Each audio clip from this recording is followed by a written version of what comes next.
Hello everyone, welcome to my cooking vlog. ဒီတစ်ပတ်အားလည်းရမှာတော့အားလုံးတောင်းဆိုနေကြတဲ့မုံရည်ပါလေးကြော်ပြပါမယ်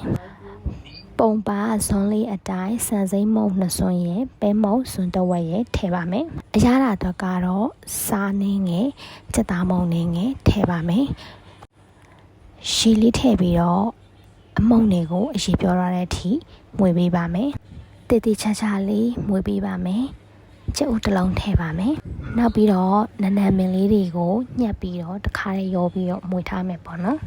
။ကြော်တော့မှပဲနနမင်လေးတွေဖြူပြီးတော့ကြော်လို့လည်းရပါတယ်။ဒါလေးကတော့ဘေးကနေပြီးတော့လိုက်ပြီးကူညီပေးတဲ့ assistant chef ကောင်လေးပါ။မုံနစ်လေးပေါ်မှာငုံတစ်လုံးစီဖောက်ထည့်ပြီးကြော်ပါတယ်။အားလုံးလည်းအိမ်မှာအလွယ်တကူကြော်စားကြည့်လို့ရပါတယ်။အဆုံးထိကြည့်ရှုပေးတာကျေးဇူးအများကြီးတင်ပါတယ်. Thank you for watching. See you in the next video. Bye.